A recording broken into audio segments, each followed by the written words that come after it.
But Terry's no need to wait for the order to flee to the bunkers to experience that warm, friendly and reassuring voice of hers.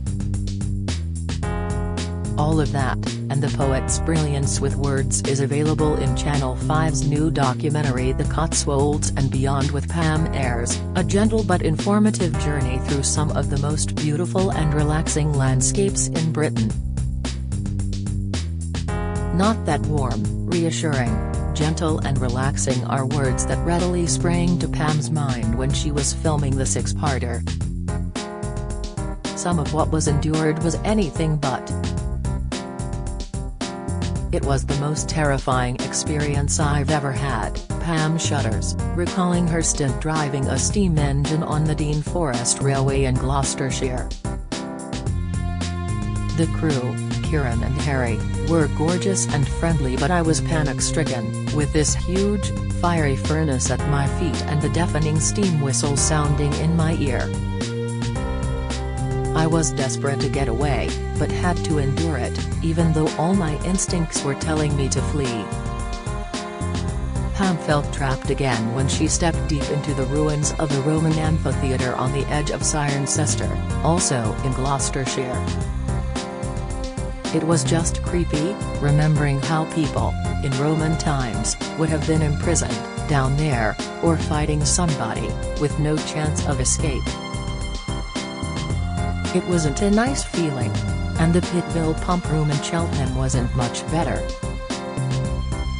The spa water she tried there was disgusting, she says, while the venue itself revived memories of a difficult moment in the spotlight.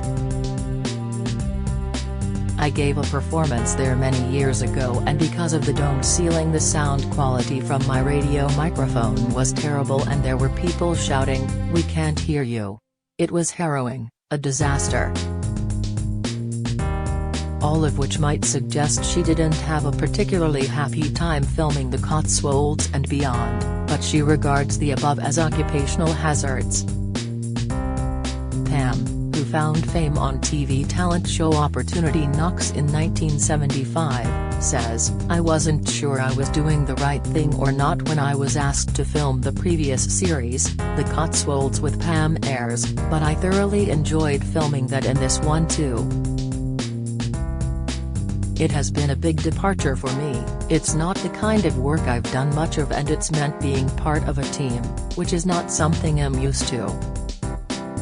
I lead quite a solitary life, do lots of writing at home, go out and perform and then go home again. But I've felt comfortable in my own skin just chatting away about what these places mean to me rather than reading from a script that somebody else had written. It's as if I've been talking to a friend, and it made a nice change from what I normally do.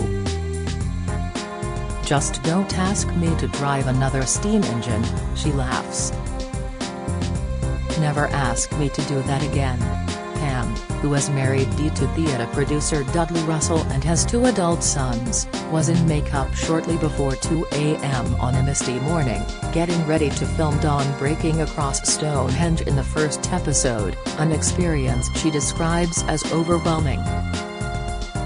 The National Arboretum in Gloucestershire also features in the first programme, and Pam visits Highclere Castle in Hampshire, where Downton Abbey is filmed, in episode 2. She received the grand tour from owner Lady Carnarvon and learned about Highclere's links to the opening of Tutankhamun's tomb in Egypt 100 years ago, but admits that she struggled to separate fact from fiction. "I kept expecting Mr. Carson from Downton Abbey to emerge through one of the doorways," she admits. Prince Charles' Garden at Highgrove and the Henley Royal Regatta, where her guide is Olympic rowing legend Sir Steve Redgrave, are the star attractions in episode 3. The feel-good show will doubtless be a bit of an antidote to the current cost of living crisis, although it wasn't planned that way. "I'm not out there to alleviate people's worries about their mortgage, although I'm delighted if you think the program will lift people's spirits," she says. "I certainly hope it plugs into things that people can laugh at, be interested in and be concerned about." best known for her comic poems. Her ode to oral hygiene, "I Wish It Looked After Me Teeth" was voted Britain's 10th most popular. Pam's more recent output has shifted the balance towards subjects she believes we should be worried about, rather than merely amused by. A country girl through and through, her latest book of verse, Who Are You Calling Vermin?, focuses on the crisis in our rural communities. It covers everything from fisherfolk who can no longer afford to live near their jobs because of pricey second homes in coastal towns and villages to water companies that pour sewage into our rivers. It's a light-hearted but sour look at the countryside, says Pam, for whom the subject matter is close to her heart. It's definitely not country-file. Nor, she insists, is Who Are You Calling Vermin? A belated attempt to enter the world of politics, even if her status as a national treasure would doubtless guarantee plenty of votes.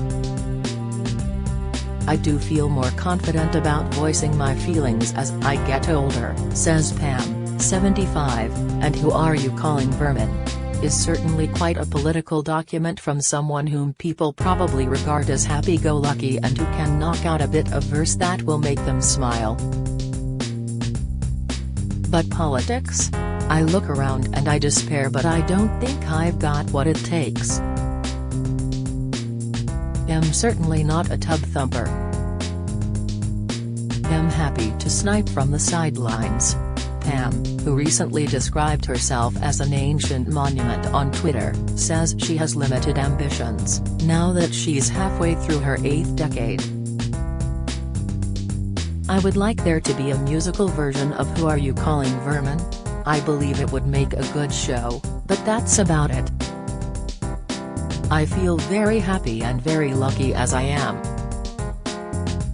I have a nice family, a great crowd of grandchildren, 5 of them, aged from 2 to 9, a nice home and a good career, that doesn't seem to abate.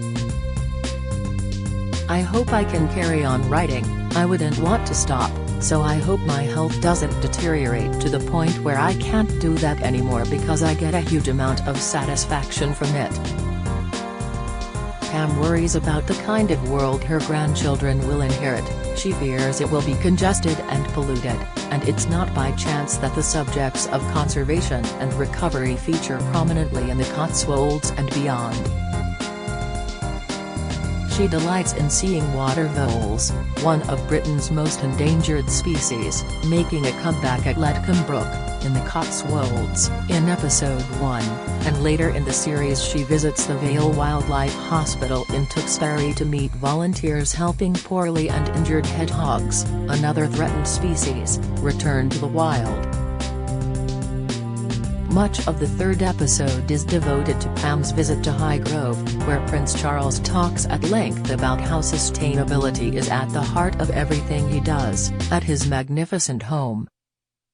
The poet and the prince clearly hit it off.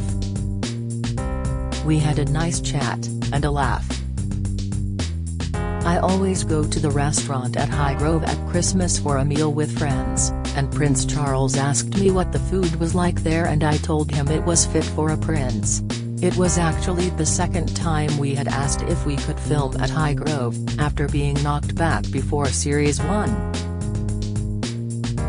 They obviously didn't like the cut of our jib, the first time around," adds Pam. "I think it helped that I sent Charles a poem about hedgerows, how beautiful they can be and how useful they are in providing food and shelter for wildlife, which he said he'd read and liked.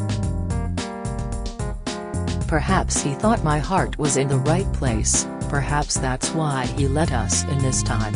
The Cotswolds and Beyond with Pam Ayres starts on Channel 5 at 8 p.m. on Friday, September 2nd.